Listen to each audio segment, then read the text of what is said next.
শহর থেকে বেরিয়ে এখন আমরা দুয়ারসিনী মন্দিরে চলে এসেছি। এই শহর থেকে প্রায় 1.5-2 কিলোমিটার দূরে দুয়ারসিনী মন্দির। এই শহরটা তো পুরো রিমোট এরিয়াতে, কিন্তু এটা একটু টাউনের মতো, ভালো রাস্তা, দোকান টোকান রয়েছে। ওখানে তো কিছুই ছিল না। এই হচ্ছে দুয়ারসিনী মন্দির।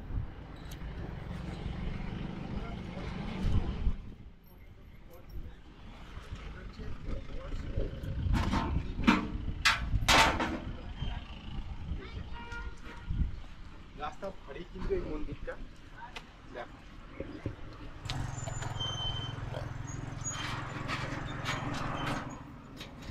এখানে কি ঠাকুর থাকে?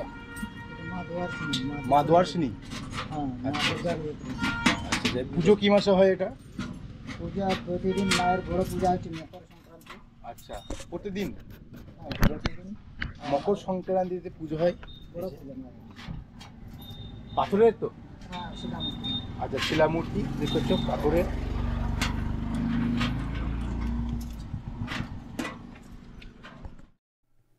পবিত্র এই দুয়ারসিনী মন্দির পশ্চিমবঙ্গের পুরুলিয়া জেলার বান্দোয়ান থানার অন্তর্গত দুয়ারসিনী গ্রামে অবস্থিত। পাশ দিয়ে বয়ে গেছে পবিত্র সাতগুরুম নদী। এটি একটি পাহাড়ি নদী। এই মন্দিরের পিছনেই রয়েছে ঘন অরণ্য। এই স্থানটিতে মূলত আদিবাসী জনজাতির বসবাস। অপরূপ প্রকৃতি আর লোক বিশ্বাস এবং সংস্কৃতির জন্যই প্রসিদ্ধ এই মন্দির। প্রতি বছর মকর সংক্রান্তিতে এখানে খুব বড় মেলা বসে। এই মন্দিরের পাশেই রয়েছে একটি হাট, খুব বিখ্যাত দুয়ারসিনী হাট।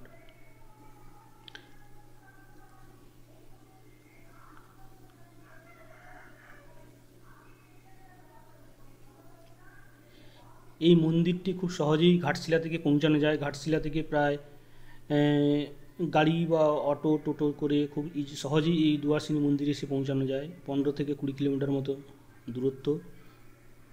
এখানে ফোনের নেটওয়ার্ক এতটা পাওয়া যায় না, তবে প্রাকৃতিক পরিবেশ, সাতগুরুম নদী যে কাউকেই মোহিত করবে। অসাধারণ সুন্দর। পিছনে রয়েছে পাহাড়, নদী, ছোট ছোট ঝর্ণা। বর্ষাকালে তো এই সাতগুরুম নদীটা পুরো জলে ফুলে ফেঁপে ওঠে। আমরা যে সময় গেছিলাম সেই সময় জল এতটা নেই, কিন্তু বর্ষাকালে পুরো নদীটা জলে ফুলে ফেঁপে ওঠে। এই দুয়ারসিনী মন্দিরেও পশু বলি হয়। এটা এখানকার একটা খুব জাগ্রত দুয়ারসিনীর মা, মানে এই এলাকার জনজাতিকে তিনি রক্ষা করেন।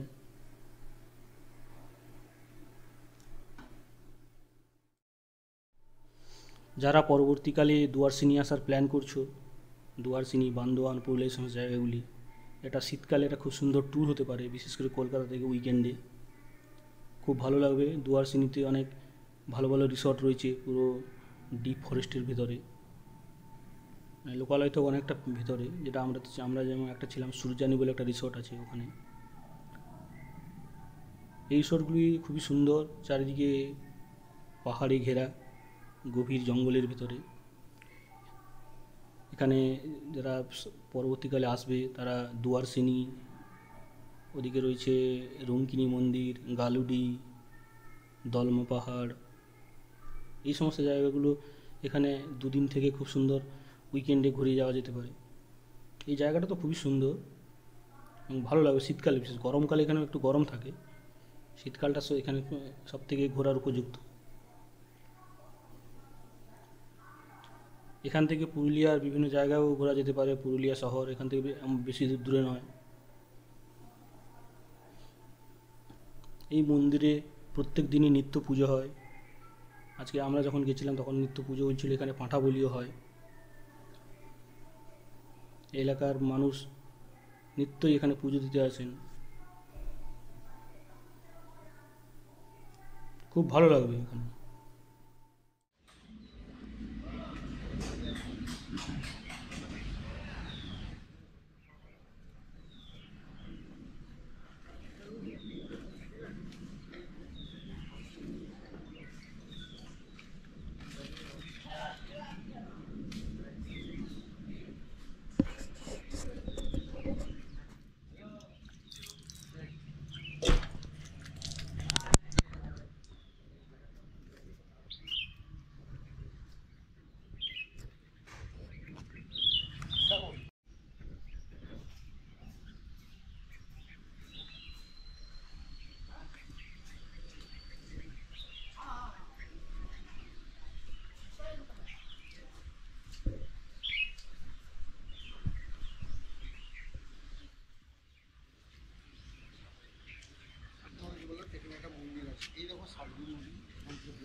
দুয়ারসিনির হাট, এদিকে রয়েছে দুয়ারসিনি ছোট্ট বাজার, এদিকে মন্দিরটা তোমাদের আগেই দেখিয়েছি।